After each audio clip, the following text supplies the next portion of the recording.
Hello, my name's Sue Harborne and I'm a member of the Student Disability Service at the university. Welcome to our presentation today, which will consider some perspectives on inclusive higher education, and we'll also be looking at how far we have come over the past decade and where we are now. I'm going to pass you over to my colleague Vicky, who's going to get straight into the presentation. Thank you. Hello, I'm Vicky Anderson, also a member of the Student Disability Service.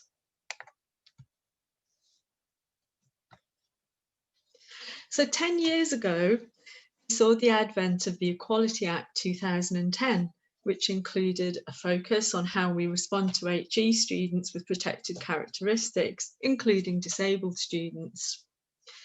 Shortly after this, the 2011 revisions to the UK Professional Standards Framework for HE emphasised the need to demonstrate respect for individual learners and diverse learning communities. Moving forward a decade, this talk raises the following questions. To what extent have universities embraced inclusive education into their culture? How strong are the connections between policy and practice? Which gaps require further action going forward? And how can we bridge these gaps? The 2016 United Nations Convention on the Rights of Persons with Disabilities affirms that inclusive education is central to achieving high quality education for all learners, including those with disabilities, and for the development of inclusive, peaceful and fair societies, with the UN Committee providing a definition of inclusive education, which is also compared with integration. You can see from the diagram that integration is defined as a process of placing disabled students in existing educational institutions with the expectation that they can adjust to the standardised requirements of that institution. This could be summed up as assimilation. Inclusion, however, involves a process of systemic reform, embodying changes and modifications in context, inclusive teaching methods, approaches, structures and strategies in education in order to overcome barriers, providing all students with an equitable and participatory learning experience and environment. We can see from this that inclusive education is anticipatory. It's planned in advance, and it involves full participation for all students, and it is an ongoing process. Inclusive higher education is underpinned by the social model of disability, which emphasises that disability is not located within the individual, but results from the way in which the environment is organised.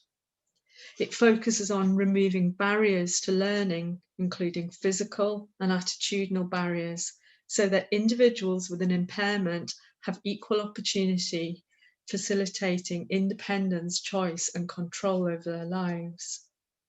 The model views impairment and difference as part of diversity and not personal tragedy, and it can guide the ways in which pedagogy, curricula and assessment are designed and delivered to engage students fully in learning that is accessible to all and to facilitate agency and self-determination. Jeff Layer, in his role of chair of the Disabled Student Sector Leadership Group, has presented the HE triangle model, illustrating that while some disabled students may need institutional reasonable adjustments and/or additional specialist support, such as disabled students allowance funded provision, those learning inclusively may need no further adjustments to enable them to study effectively with equal opportunities to achieve equal outcomes. How might we deliver inclusive learning and teaching in higher education? I'm going to hand over to Sue, who will speak about Universal Design for Learning. Okay, so what is Universal Design for Learning, or UDL? It's concerned with anticipatory adjustments, so recognising and removing barriers to learning for the benefit of all students and not just those who have a recognised disability. It's to do with changing the design of the environment and the curriculum. And this fits in with the social model of disability and refers to the accessibility of both physical and learning spaces from the start of the student's learning journey. It's also a differentiated approach for all students, as although this may be necessary for some, it is a good and a benefit for all students. UDL consists of three principal elements. So the first one is multiple means of engagement, so flexible ways of learning. If students have access to flexible teaching methods, they will be motivated and engaged with their learning as their needs are being met. This could relate to chalk and talk, visual or practical tasks as some examples. Multiple means of representation, so their actual access to the teaching itself. Some questions to consider as an institution are, how are students accessing resources for their learning? Are they able to look at slides or handouts prior to a teaching session for pre-learning? How are they able to access resources within the class itself? Are they online or paper-based? Can students use assistive technology, such as screen readers, to support their learning? And are the materials compatible with the software they're using? Flexible assessment, which is multiple means of action and expression.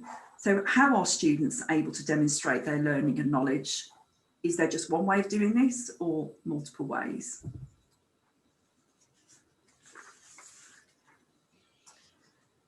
So let's look at how that might look. So if we first of all take flexible study resources, so learning materials should be uploaded in advance of teaching sessions. Lectures should be recorded with the option of captioning, especially the use of alternative text. Where possible, content should be able to be navigated with a keyboard, for instance. Students' use of technical language, symbols and key terms should be explained in advance so that individuals can prepare and engage during teaching sessions themselves. Students should be encouraged to use scaffolds. Examples of this might be concept maps, tables to link ideas and structure information. Where possible, examples should be provided. And finally, socially and culturally diverse resources should be representative of students from all backgrounds.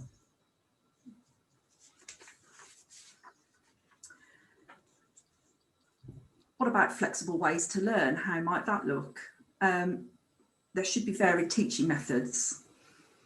Students should be able to engage in their learning and have frequent knowledge checks. They should also be encouraged to work with their peers, and there should be opportunities for collaboration, group work and peer support. It's imperative that students should be supported to become autonomous, resilient and reflective learners. Individuals should be encouraged to identify and develop their own effective learning strategies. And differentiation should provide an appropriate balance of support and challenge so that students can progress and reach their full potential. And learning should be contextualised and socially, culturally and globally relevant within the subject area.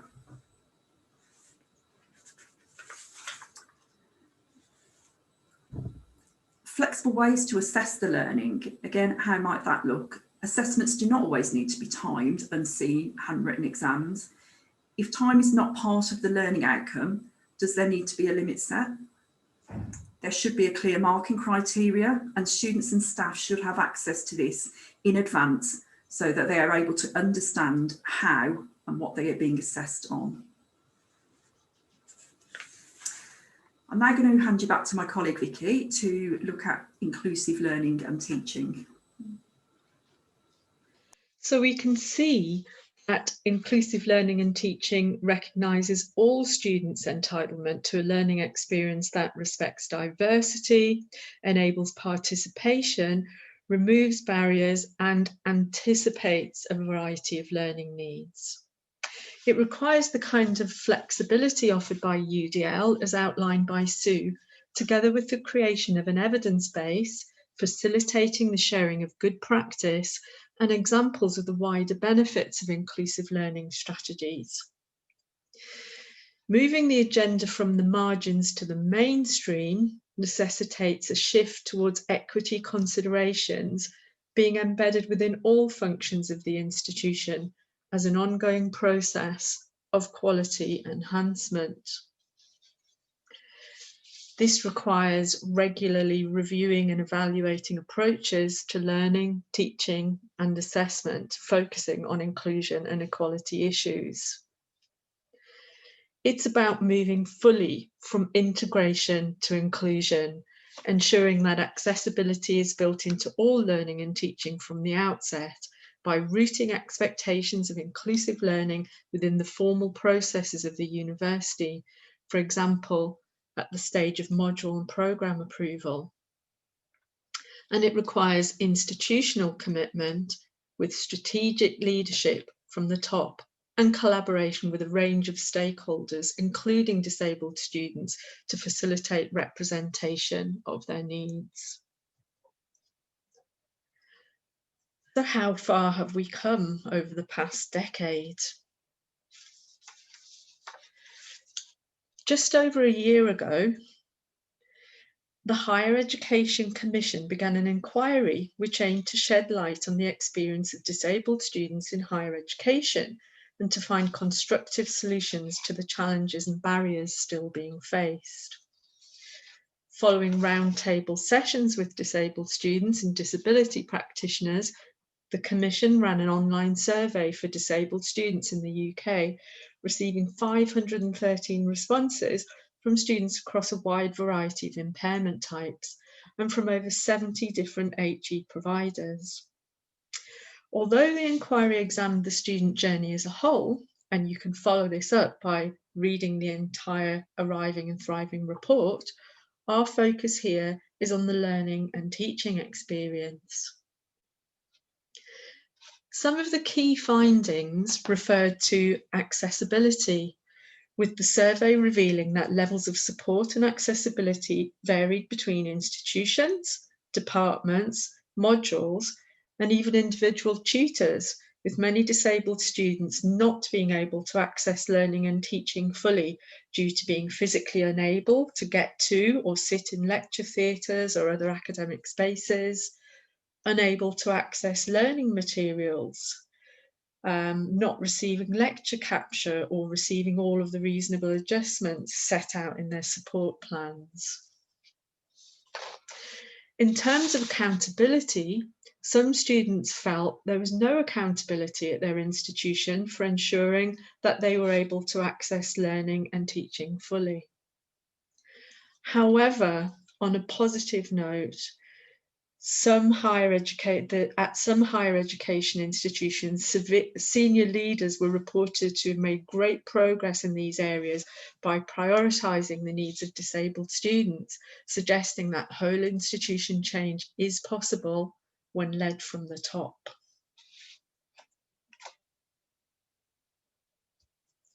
So what were the learning and teaching recommendations within this recent report? An overarching recommendation was that a senior leader in every higher education provider, such as a pro-vice chancellor, must take on the responsibility and accountability for driving change to improve the experiences of disabled students attending their institution. And that providers should undertake and clearly act upon regular reviews of disabled students' access to teaching and learning. This should leverage the existing structure for academic curriculum reviews, and it must be carried out by a strategic group, which is representation from disabled students, senior leadership, academic staff, and student services. It was also recommended that the Office for Students should require HE providers to include information in their access and participation plans on the metrics of how many academic and professional staff are undertaking contextualised disability inclusion training and how often. A key point was to make training related to disability inclusion mandatory for all staff.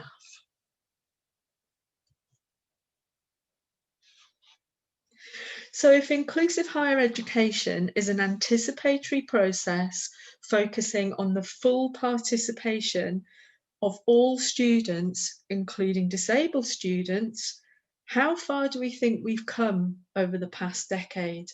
And where are we going? I'm going to hand over to Sue to consider the current situation and to wrap up our talk. Okay, so the current situation with COVID-19 has meant that there's been a rapid transition to online delivery, which has benefited some disabled students, but for others has caused problems regarding accessibility and inclusion. However, the current situation should be providing opportunities for us to discuss and reevaluate our approaches to inclusive learning, teaching and assessment. An inclusive environment provides opportunities for all students to participate in their learning through the removal of barriers. That's the end of our presentation.